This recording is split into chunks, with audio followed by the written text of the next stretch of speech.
युवा संसद कार्यक्रम पब्लिक इंटर कॉलेज लियाखाल में आप सभी का हार्दिक स्वागत, अभिनंदन।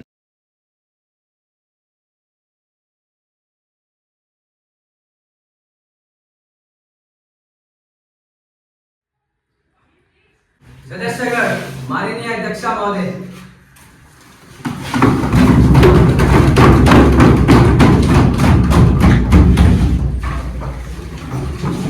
मैं युवा संसद में आप सभी का हार्दिक स्वागत एवं अभिनंदन करती हूँ।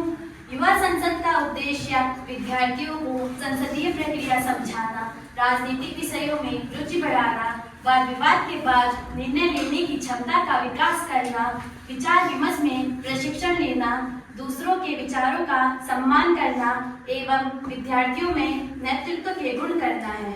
मुझे पूर्ण विश्वास है संसद के कार्यवाही को सुचारू रूप से चलाने में आप सब मेरा पूर्ण सहयोग करेंगे। माननीय महासचिव जी, नवनिर्वाचित सदस्यों को शपथ ग्रहण करवाई जाए। धन्यवाद महोदय। अब मैं आमंत्रित करता हूं माननीय आयुष रावत को, जो उत्तराखंड के पौड़ी गढ़वाल क्षेत्र से सांसद चुने गए हैं। आए शपथ ग्रहण करें।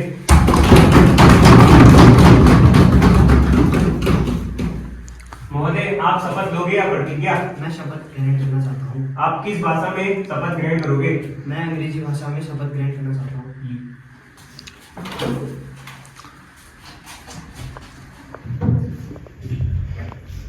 I, Ayush, having been elected a member of lower house of the Youth Parliament, do swear in the name of God that I will bear true faith and allegiance to the Constitution of India as by law established, that I will uphold the sovereignty and integrity of India, and that I will faithfully discharge the duty upon which I am about to enter.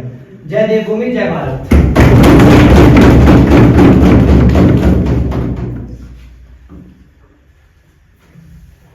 धन्यवाद। अब मैं आमंत्रित करता हूं माननीय प्रियांशु को, जो उत्तर प्रदेश के लखनऊ क्षेत्र से सांसद चुने गए हैं। आए शपथ ग्रहण करें। महोदय, आप शपथ लोगे या प्रतिज्ञा?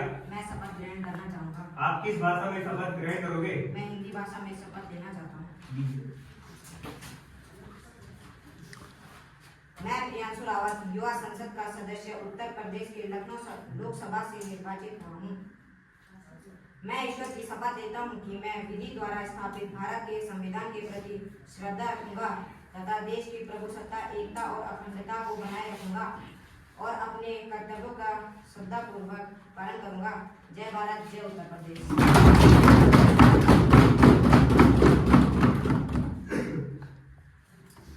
धन्यवाद। अब मैं आमंत्रित करता हूं माननीय अमित पंत को, जो कि हरियाणा के अंबाला क्षेत्र से सांसद चुने गए हैं। आए शपथ ग्रहण करें। महोदय, आप शपथ लोगे या प्रतिज्ञा? मैं शपथ लेना चाहूंगा। आप किस भाषा में शपथ लोगे? मैं संस्कृत भाषा में लेना चाहूंगा।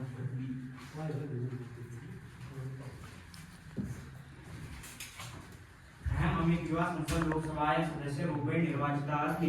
ईश्वरस्य शपथ ग्रहणामि। अहम विधि स्थापिता भारतस्य सत्यनिष्ठायां प्रतिज्ञानीय संविधान प्रति सत्य सिद्धांत निष्ठां च धारयिष्यामि। अहम भारतस्य प्रभुतां अखंडतां च अक्षुण्णतया रक्षयिष्यामि तथा यत् तन्मां दृश्यमानो अस्ति तत् कर्तव्यानां श्रद्धापूर्वकं निर्वहणं करिष्यामि।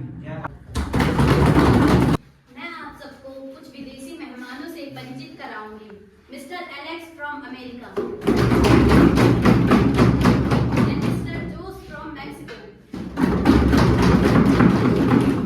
माननीय प्रधानमंत्री जी, नियुक्त मंत्रियों का परिचय करवाइए। जी अध्यक्ष महोदय, धन्यवाद। रक्षा मंत्री माननीय सार्थक नेगी, गृह मंत्री माननीय पारस रावत, सड़क परिवहन मंत्री माननीय संजीव,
धन्यवाद माननीय अध्यक्ष महोदय।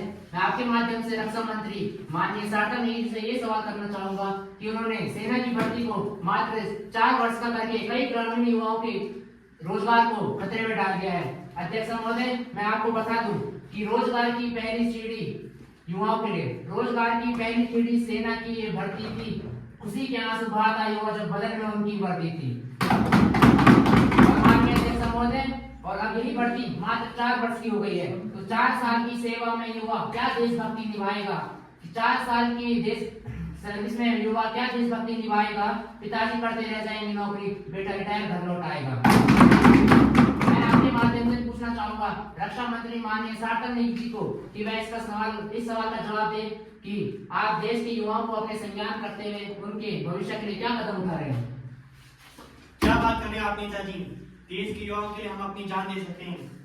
माननीय अध्यक्ष महोदय, मैं आपके माध्यम से विपक्ष और सदन को यह बताना चाहूंगा कि अग्निवीर योजना एक प्रकार की जवानों के लिए स्कीम है।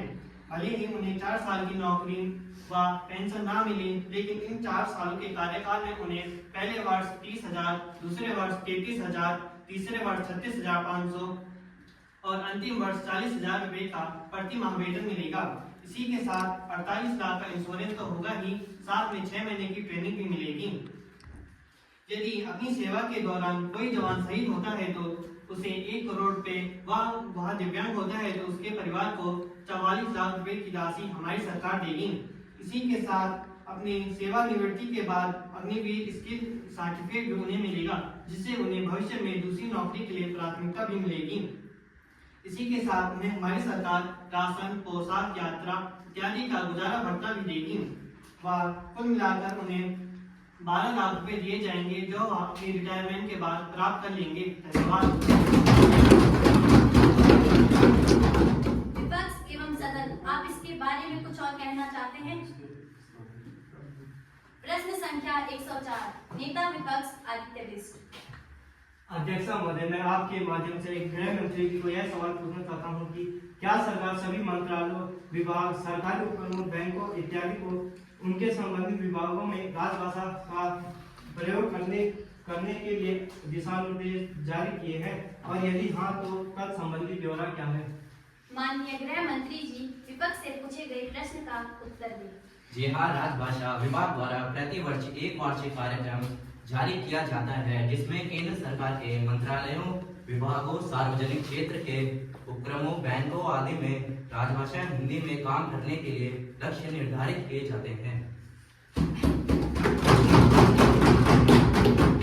क्या आप इस पर और चर्चा करना चाहते हैं? जी महोदय, क्या सरकार को कुछ सरकारी उपक्रमों और बैंकों द्वारा हिंदी में प्राप्त पत्रों का अंग्रेजी में उत्तर दिए जाने और केवल अंग्रेजी में ही प्रेस विज्ञप्ति जारी किए जाने के संबंध में शिकायतें प्राप्त हुई हैं?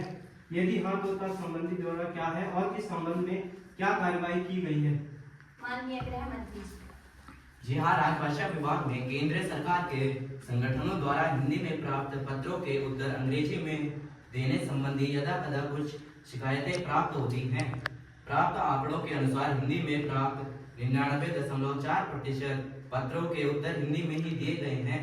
इस प्रकार उल्लंघन के मामले लगभग नगण्य हैं। इसी प्रकार केवल अंग्रेजी में ही प्रेस विज्ञप्ति करने संबंधी कुछ शिकायतें विभाग में प्राप्त हुई हैं।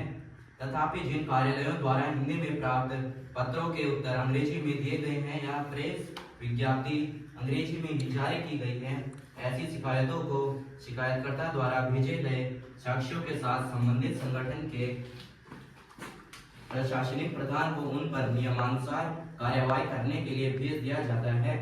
इस विषय पर विभाग द्वारा गठित विभिन्न समितियों की बैठक में भी समीक्षा की जाती है।